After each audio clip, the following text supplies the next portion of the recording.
Get the camera closer to me anyway.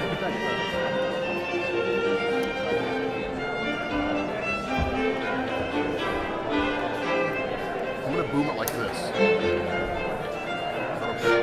Same VIPs and Yeah, that's what I'm saying. It's better audio that way.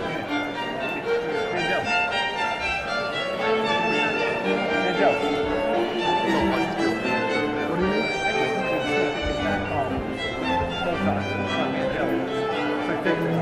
Manny.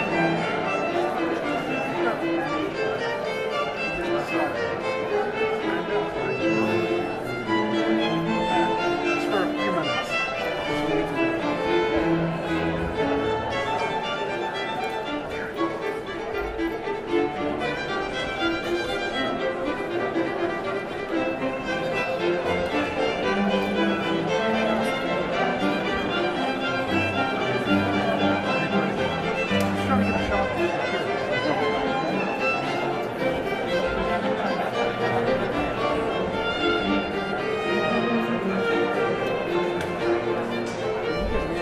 I'm trying.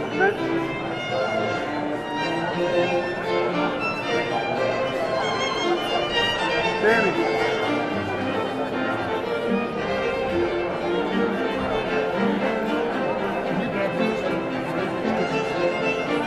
Can you guys slide back just for a second so we get a shot of you?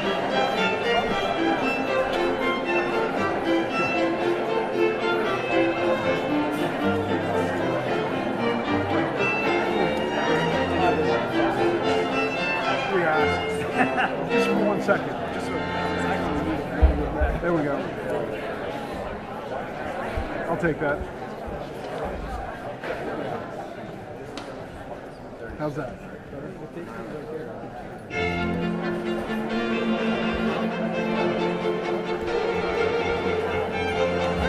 What do you feel like?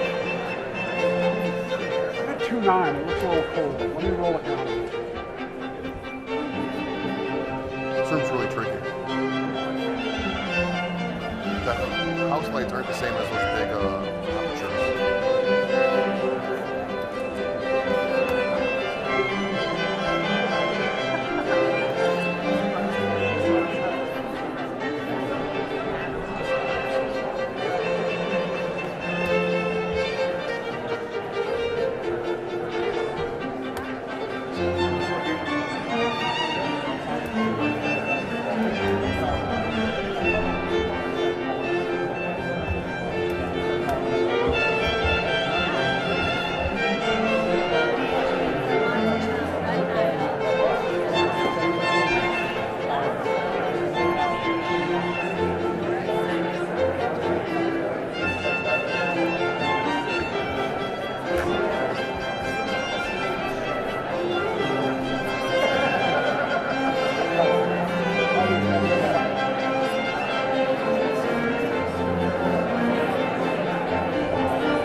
Yeah.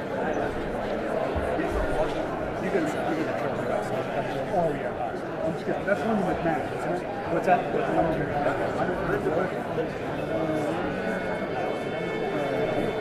Down there in the front? No, that. Yeah, right here. with the notebook in your lap. Verse Oh, one. yeah.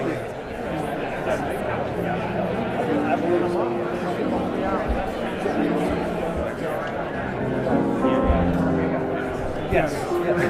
What's that? I said, yeah, there's Yeah, it is. Yeah, I saw that.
Thank you, guys.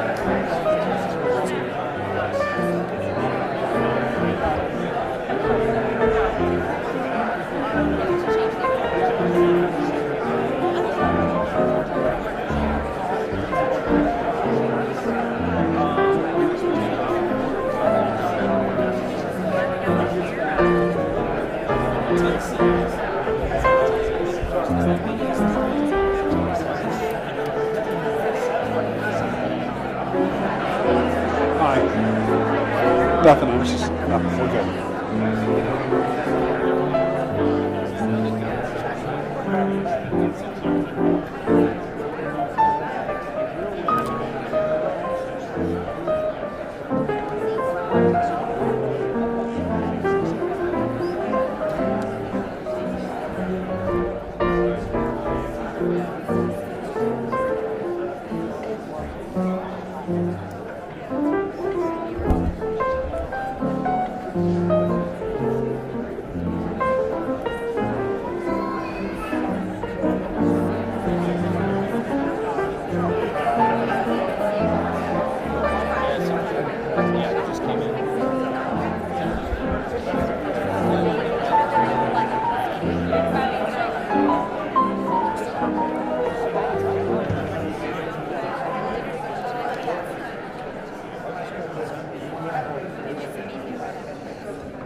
Ladies and gentlemen, the President of the United States.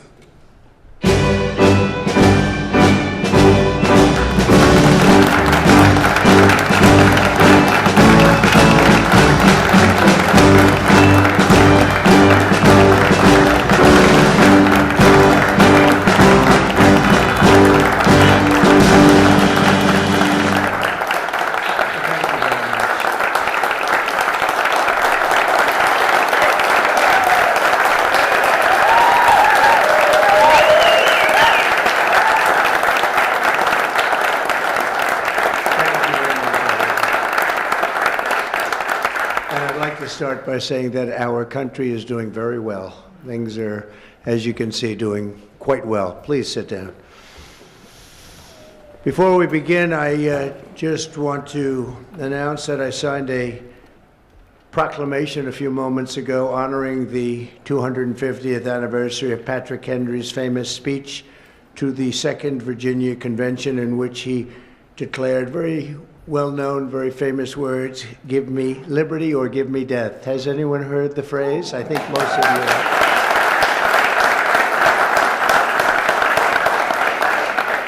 And moments ago, I also signed an executive order to dramatically increase production of critical minerals and rare earths. It's a big thing in this country, and as you know, we're also signing agreements in various locations to unlock rare earths and minerals and lots of other things all over the world, but in particular Ukraine. We're doing very well with regard to Ukraine and Russia, and one of the things we are doing is signing a deal very shortly with respect to rare earths with Ukraine, which they have tremendous value in rare earth, and we appreciate that. And we spoke yesterday with, as you know, President Putin and President Zelensky, and we would love to see that come to an end, and I think we're doing pretty well in that regard. So hopefully we could save thousands of people a week from dying. That's what it's all about. They're dying so unnecessarily, and I believe we'll get it done. We'll see what happens, but I believe we'll get it done. Today we take a very historic action that was 45 years in the making. In a few moments, I will sign an executive order to begin eliminating the Federal Department of Education once and for all.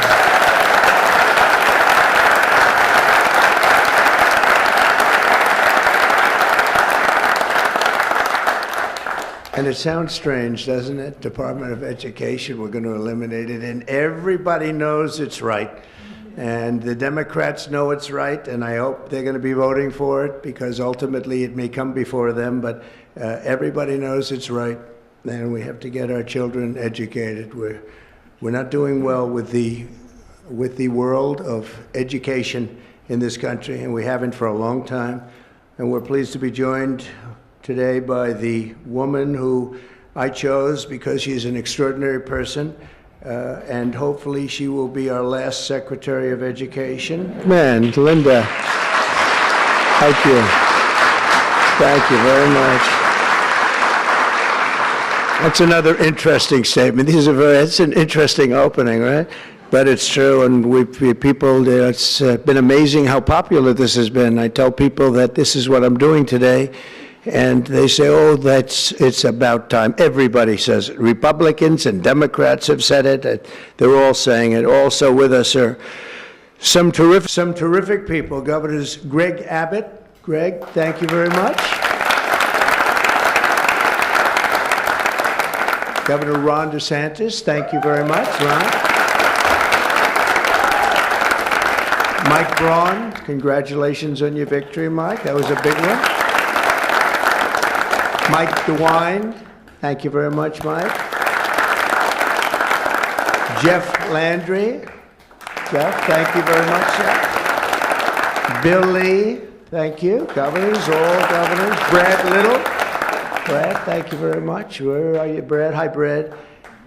Jim Pilan, thank you very much, Jim. And Kim Reynolds.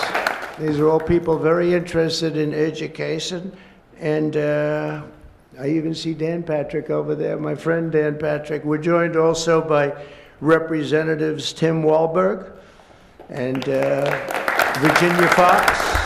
Rick Allen, Michael Rulli, and again, Dan Patrick. Thank you very much, Dan. You've been a great friend of ours. And State Attorneys General Ken Paxton. Ken, I see you there. Andrew Bailey. Andrew, what a job you've done, Andrew. You have some good cases going. You've done a great job. Thank you very much. And co-founder of Moms for Liberty, Tiffany Justice. She's been a hard worker. Thank you, Tiffany. When President Carter created the Federal Education Department in 1979, it was opposed by members of his own cabinet, as well as the American Federation of Teachers, the New York Times editorial board, and the famed Democrat Senator Daniel Patrick Moynihan. History has proven them right, absolutely right. After 45 years, the United States spends more money on education by far than any other country, and spends likewise by far more money per pupil than any country, and it's not even close. But yet we rank near the bottom of the list in terms of success. It's an amazing stat. Those are two stats you don't want. The most money spent, and you're at the bottom of the list. And that's where we are, like it or not. And we've been there for a long time. 70% of 8th graders are not proficient in either reading or in math. 70%. 40% of 4th graders lack even basic reading skills, can't read. Students in our public elementary and middle schools score worse in reading today than when the department opened, by a lot. In Baltimore, 40% of the high schools have 0 students who can do basic mathematics. Not even the very simplest of mathematics. I said, give me your definition of basic, and they're talking about like adding a few numbers together. Despite these breathtaking failures, the department's discretionary budget has exploded by 600% in a very short period of time, and it employs bureaucrats in buildings all over Washington, D.C. And as a former real estate person, I will tell you, I ride through the streets of Washington, and it says Department of Education, Department of Education. I said, how do you fill those buildings? It's crazy what's happened over the years. I'm pleased to report that after offering these federal employees 2 generous buyout options, and they were very generous, and they're good people, but they were very generous. My administration has initiated a reduction in force, and we're already cutting numbers that were really surprising to a lot, that we were able to do it so successfully. And we've cut the number of bureaucrats in half. 50% have taken office, which is great. Thank you. Under the action I'm taking today, a small handful of Democrats and others that we have employed for a long time, and there are some Republicans, but not too many, I have to be honest with you. But the department's useful functions, and such as, and they're in charge of them, Pell Grants, Title I funding, resources for children with disabilities and special needs will be preserved, fully preserved. They're all going to be so. If you look at the Pell Grants, it's supposed to be a very good program. Title I funding and resources for children with special disabilities and special needs, they're going to be preserved in full and redistributed to various other agencies and departments that will take very good care of them. And that's very important to Linda, I know, and it's very important to all of us. But beyond these core necessities, my administration will take all lawful steps to shut down the department. We're going to shut it down, and shut it down as quickly as possible. It's doing us no good. We want to return our students to the states, where just some of the governors here are so happy about this. They want education to come back to them, to come back to the states, and they're going to do a phenomenal job. You know, if you look, Denmark, Norway, Sweden, I have to tell you, I give them a lot of credit. China's top 10. And so we can't now say that bigness is making it impossible to educate, because China is very big. But you have countries that do a very good job in education. And I really believe, like some of the governors here today, from states that run very, very well, including a big state like Texas, but states that run very well are going to have education that will be as good as Norway, Denmark, Sweden, and Finland, those top countries that do so well with education. I think they'll do every bit as well. And what do you think about that, Governor? Do you agree? Huh? I think so. Ron, do you agree? I think so. Florida? Iowa? That's right. I really believe that. They'll be as good as any of them. And then you'll have some laggards, and we'll work with them. And we can all tell you who the laggards will be right now, probably, but let's not get into that. But we'll work with them, and we're going to make them, they'll do a job. I think they'll do a job, and they'll go to sections of the state. For instance, New York, you'll have a Manhattan, and you'll have a Suffolk County, and you'll have Nassau County, and you'll have Westchester County. You'll do 4 or 5 or 6 of them. You have upstate New York, and those counties, I think, are going to do very well, and I think ultimately Manhattan should do very well, but we'll break it down into sections, and I think it'll be really, really good, and they're going to be probably the tougher ones, but I think they have a chance to do really well. But we're going to be returning education very simply back to the states where it belongs, and this is a very popular thing to do, but much more importantly, it's a common sense thing to do, and it's going to work. Absolutely, it's going to work, and I can tell you from dealing with the governors and others in the state, they want it so badly. They want to take their children back and really teach their children individually. Probably the cost will be half, and the education will be maybe many, many times better. So we look forward to this. I want to just make one little personal statement. Teachers, to me, are among the most important people in this country, and we're going to take care of our teachers. And I don't care if they're in the union or not in the union. That doesn't matter. But we're going to take care of our teachers, and I believe the states will take actually better care of them than they are taken care of right now. They'll work all sorts of systems and even merit systems. Those great teachers are going to be maybe a little bit better rewarded, and maybe that's the way it should be, but the states are going to make that decision. But we're going to love and cherish our teachers along with our children, and they're going to work with the parents, and they're going to work with everybody else, and it's going to be an amazing thing to watch, and it's really going to be something special. And Linda, you're presiding over something that's so important, and you're going to do a fantastic job, just like you have your whole life. I know your whole life I've been watching you. I've been watching you for a long time. She's had nothing but success. So it's tremendous to have you, and hopefully you won't be there too long, but we're going to find something else for you, Linda, okay? So this will conclude what we are talking about with respect to our most cherished group of people, and that's our children. We want to have our children well educated. We want them to love going to school. We have examples of it. Look at those beautiful, bright-eyed faces. They are so smart. They're so smart.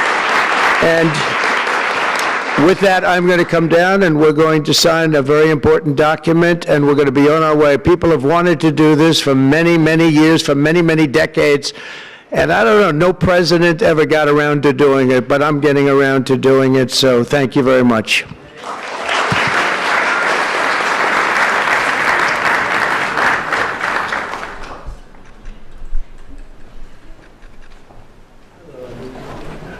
Good-looking people here.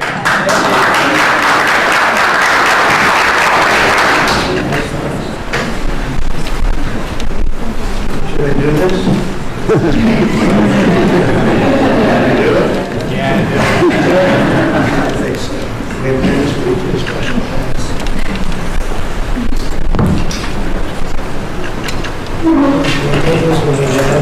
was very lucky. I signed another document that turned out to be very good for the country, and I said, let's use that same pen. I don't know, is anybody superstitious? Ron, are you superstitious?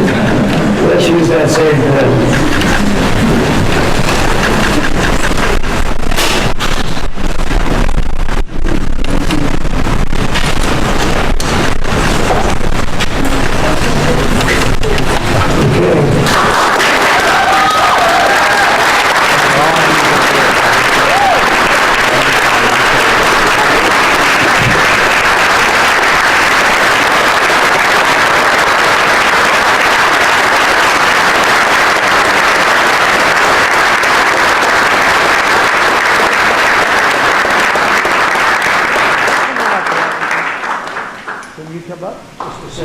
Very